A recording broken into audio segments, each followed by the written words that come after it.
Good morning, Mark Frederic, Le Chocu du Anglais. Nice to see everybody. I can't see anybody. I can only see myself in the camera, in the monitor of the camera. So anyway, assuming you're there, the audience, good morning to you. So I've got a question that came in from Boris. Boris is asking, what's the difference between Biltong and Jerky? Well, I'll try and explain. Oh dear, sorry. I cough every single video. I do apologise. Damn thing won't go away. Back to the question. To answer the question, what's the difference between Biltong and Jerky? Well, in layman's terms, just to try and explain it in an easy way, Biltong originates from South Africa, and it was mainly the Afrikaans, the people from Holland and Germany, that went down into the African nations to settle, a couple hundred years ago, and they got into drying meat, and it could be something, who knows, could be something that they've derived from the local population, so the tribes people, and so it's dried meat effectively. So you could eat dried meat en route. So if you're traveling across great nations, and a great continent like Africa, then you want to be able to eat on the go, and dried meat was a way of taking on some protein. And but Biltong is not really Biltong unless two ingredients are included. One is coriander and the other is vinegar. Without those two, it's not really a Biltong. There's those who are going to shout at me and say, what a load of...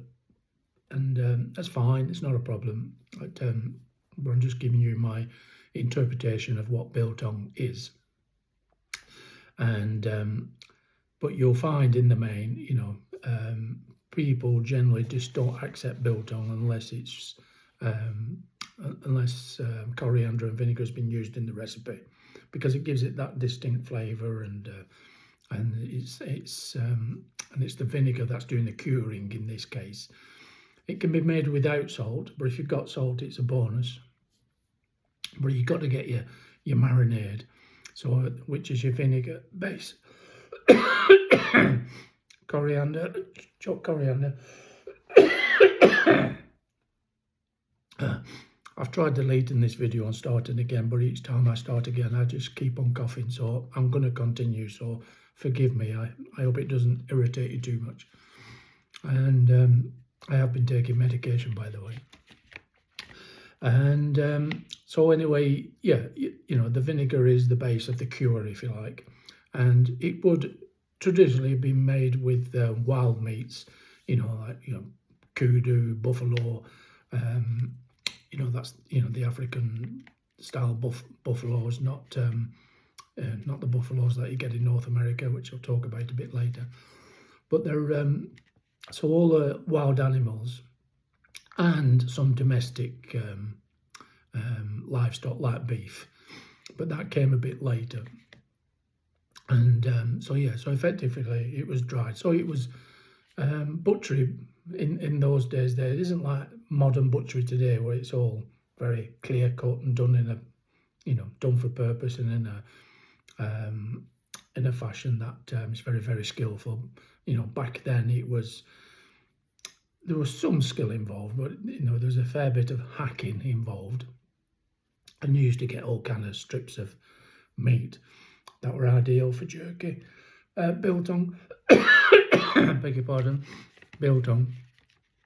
And so of course, like, you get your ingredients, hopefully you got coriander and some vinegar, mix it in with some local herbs, spices, or fruits, wild fruits, get it all marinated into the meat, and then hang in the bush, as it were. And that would be the way you would get get your biltong. So so once it's been marinated for, well, when I make it, I only tend to marinate for about overnight, 24 hours at a push, something like that, before I start air drying. And I use a modern dehydrator for my biltong. And I have to confess, I'm not the biggest fan of dried meats in any way, shape or form, and biltong is no exception. So I'm not the biggest fan, but I've made it. And when I used to have my own butcher shop and things, of course I made it for customers, because, excuse me, that's what they wanted. And that's what you offer you what your customers demand. So so I got right into it, and and it, what I made I thought was very reasonable, or better than reasonable, to be honest, because I like to do things properly, and that seemed to please my South African customers that I came across occasionally who tried it, and then they would ask me, "Oh, crikey, where did you get that recipe?" And I do remember one of my farming neighbours many years ago. The wife came from South Africa. The husband was English. The wife was South African, white South African. And when her mother visited, who was, shall we say, elderly, when she came over, she very happily talked to me about different recipes. And biltong was one of the recipes she passed on.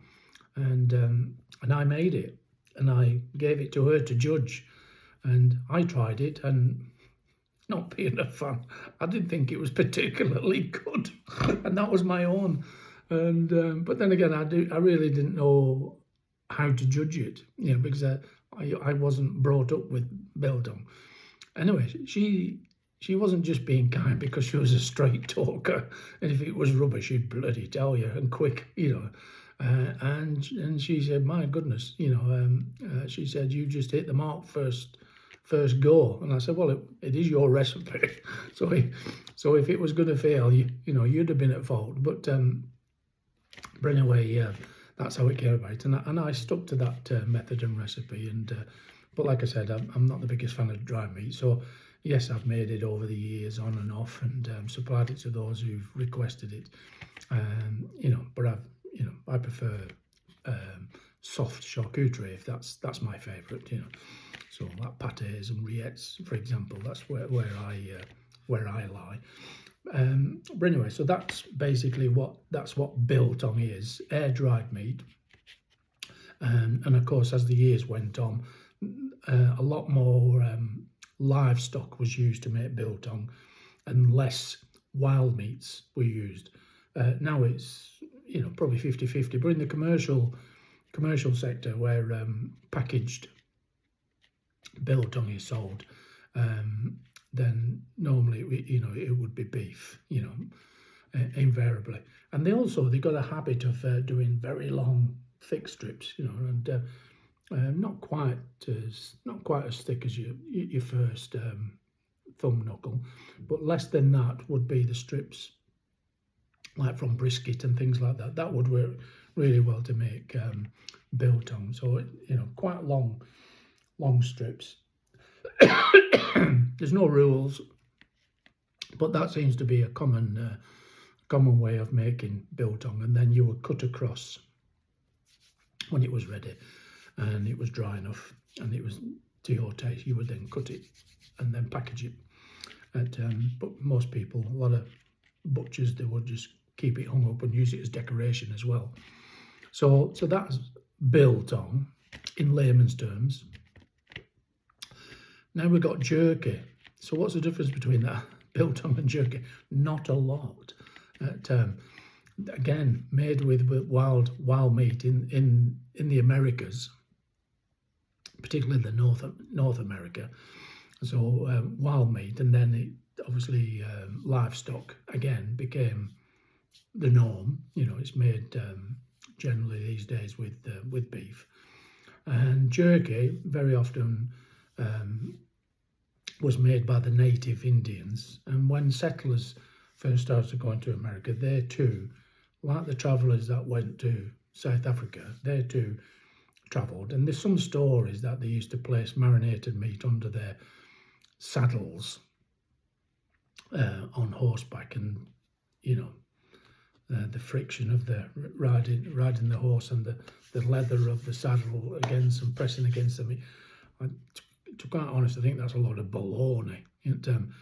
But I can see the meat being stored in that area, so you know, make of it what you will. But the way they would have dried it is, you know, hanging it on, you know, bushes and the like. But predominantly, where they could find them, hot rocks. So where you'd have big boulders and the sun of the day would come down and heat up the rock, it was good to get your jerky onto the hot rocks. Again, you know, if you was lucky enough to have salt would have been used. But again, it was, you know, wild berries and fruit they were mainly marinated with, or nothing at all. And they would be placed on these hot boulders, and over the course of the day, and the sun shining down, and the retentive heat within the boulder, as the sun was settling, it would give off the heat. And of course, like anything left out, ran a risk of being spoilt if it was out on the roads. So you'd have to, where possible, bring it indoors or take care of it somehow. So of course, the native Indians, they've got their wigwams that they live in, their teepees, their tents. And of course, that's where a lot of jerky, the origins of smoking jerky came in, because once you got the meat to a certain dryness, shall we say, and it's got that tackiness like the glue from the marinade, is to get it hung up in your teepee, and the fire would be at the base of the centre of the teepee. And they always, at the teepees, they always had, I don't know what the name is, but the flap of the teepee would be open to allow smoke to come out. So smoke would be drawn up and past the jerky and out, ventilated out of the teepee. So of course that's where the smoked jerky came in. So really, in essence, there's not a lot of difference, but no vinegar and no coriander was ever used in traditional jerky. And you know, but those are the basics. Today, in the modern world, both biltong and jerky, particularly jerky, the variations in recipes are tremendous. You know, hundreds, thousands of recipes. You know, you can make it whatever you will, whatever's to your liking. And you know, when I've made, or when I've taught how to make biltong and jerky, and particularly jerky, you know, yes, we would use beef.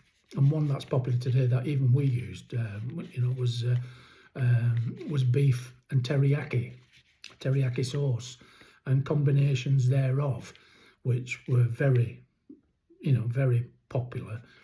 And we used to use chicken. So when we used to butcher the chicken, I always teach people to take out the fillet. So the tenderloin, the chicken tenderloin, so that way you've always got a flat breast, a large area flat on the surface of a griddle when you're griddling chicken breasts. If you leave the tenderloin, the chicken breast tends to rock and you're not getting a full flat cooking surface. So sorry, I'm digressing a bit. But anyway, you take the tenderloins out and you can use those for many things.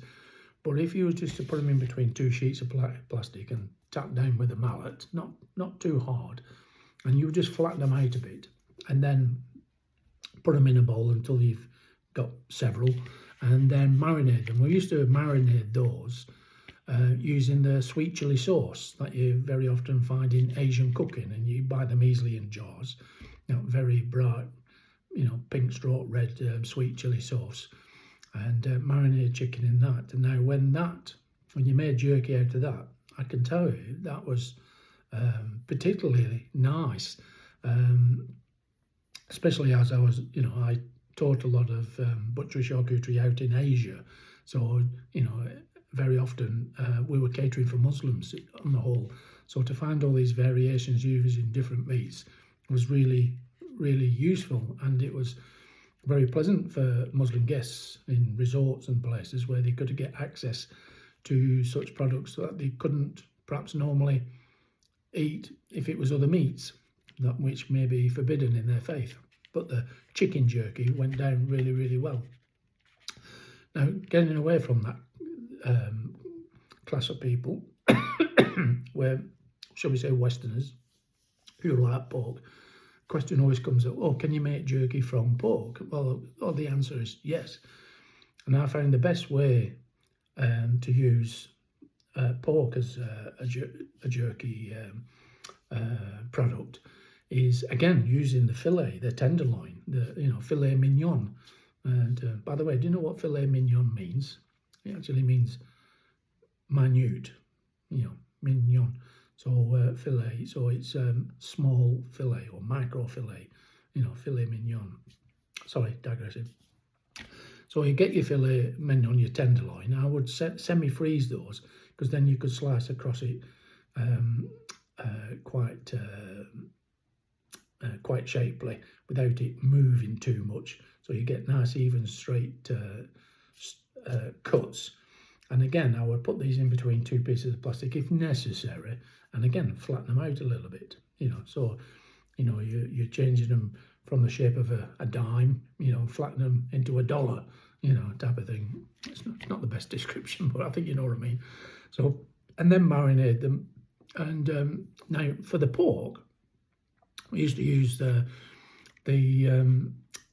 jars of sweet and sour sauce. So you can make your own up, which is obviously better. But this is how easy it is, to experiment and play around at home, how to make your own jerky. So, one of the brands, like in UK, Uncle Ben's, I think that's a brand of sweet and sour sauce. But it doesn't matter what brand it is. I'm not associated to any brands, by the way, so I'm not trying to sell anything. So, you would marinate your pork in the sweet and sour sauce and then put it in your dehydrator. Or you can put it in an oven on dead heat, on residual heat, or very, very lowest setting, and it'll take some time, like good 12 hours very often, if not more. Play around with your settings, and also stop where you feel you will enjoy that product most. Some like a bit of bend, some like them dead rigid and snap almost like a crisp. So it's entirely up to you. Some of you, you want meat where you can, give it a bit of a chew before you can swallow it, and so it's all up to you. Don't be too rigid about following recipes. Just take the basic settings from a recipe and apply it to your liking. Okay, that's the best, the best way. So so you can cover all meats. Pheasant meat is wonderful, for jerky and biltong, but especially jerky. And again, you can make up your own marinades, honey, Worcestershire sauce, and put in a bit of heat as well, if you like. So a bit of chili, and again, marinate it, dry it, dehydrate it, get it to the substance that you would like. I've actually been out this morning and bought some. Like I said, I do make it, but in order to make this video, I would have to have spent, a week or two just making you some. And no bit I've got all the equipment and everything. I can't be bothered. But, that's not a negative. I'm just not a fan of dry meat.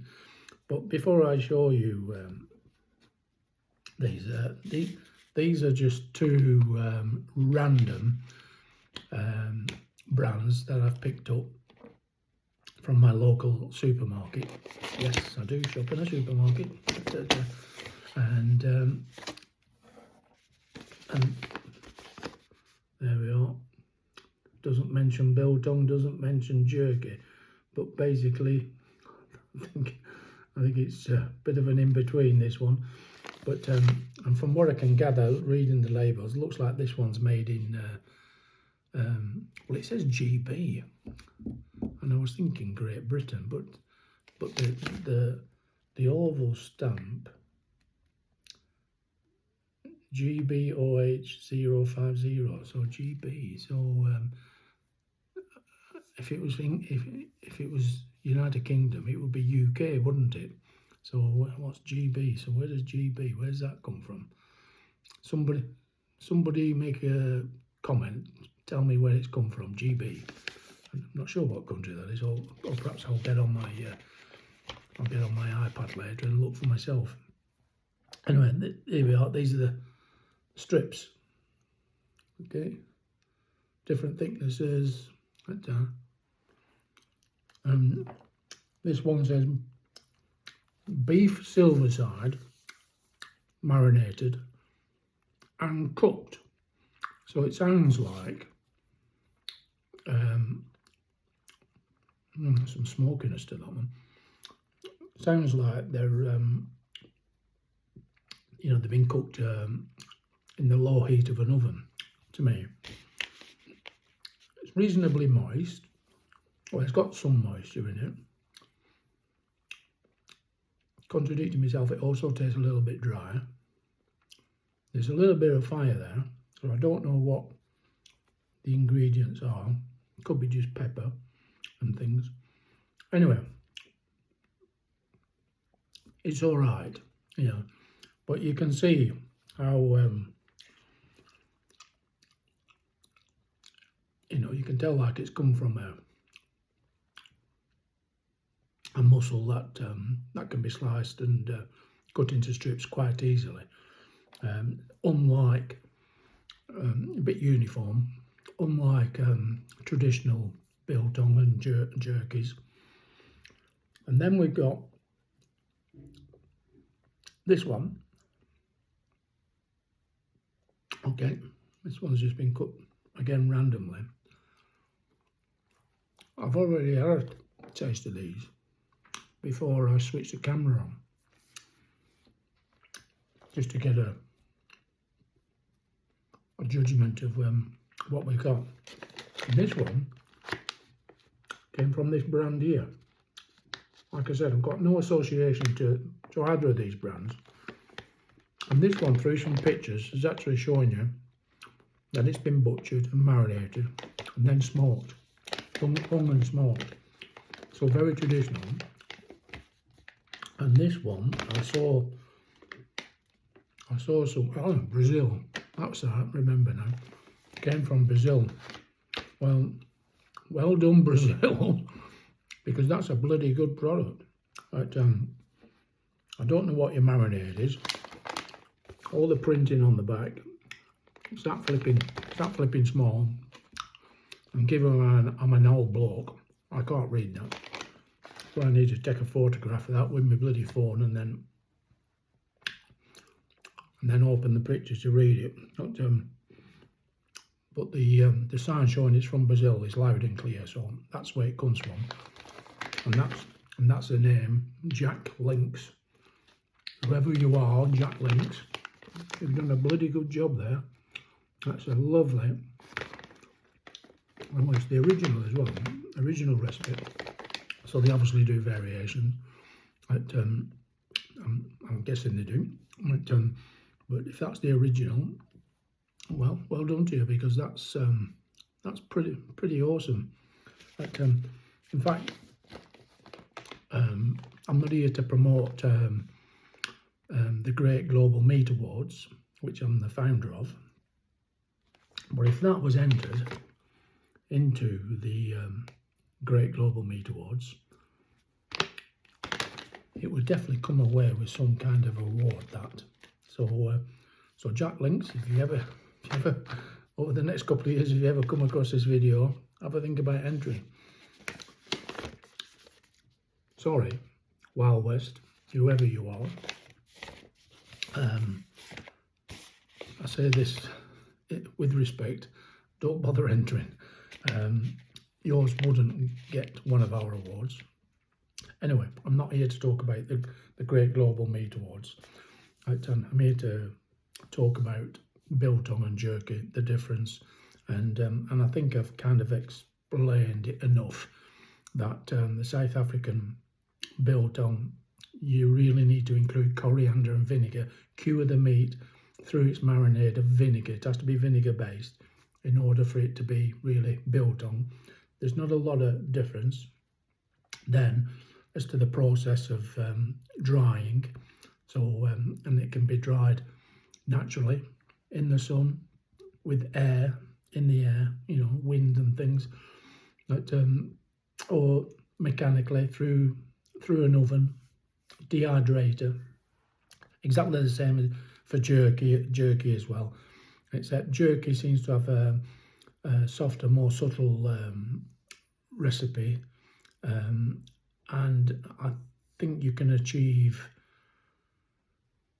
many results with jerky, more than you can with biltong. So, but they're both great products. Just not my bag. If I'm brutally honest, I'm saying that I'm picking up another piece of this original beef jerky. So, all that thicker piece is lovely. And so yeah, so I like you to think you know a bit more about the difference between biltong and jerky, albeit they are very, very close relations. And for those of you, for those who've asked the question, and today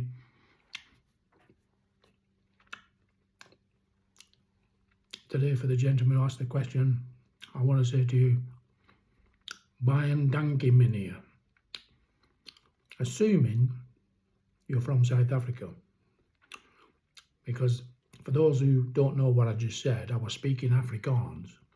You didn't know I could speak Afrikaans, did you? Well, I can't, but that's the only phrase I remember. Bayan Dankie Meneer, or Bayan Dankie Mevrouw. So that's came away a little bit. So Bayan Dankie Meneer is thank you very much, sir. I've never been able to forget that phrase from the day I heard it, because it sounded like in English and in a way to remember it. I'm digressing now, I'm just telling you a story. Bayan Dankie Meneer. Buy donkey manure. That's the way I remembered it. Buy donkey manure. Buy a load of donkey shit. But so I've always been able to respectfully remember to say to an Afrikaan, you know, I thank you. It's Bayan Dankie Meneer, or if it's a lady, Bayan Dankie Mevrouw.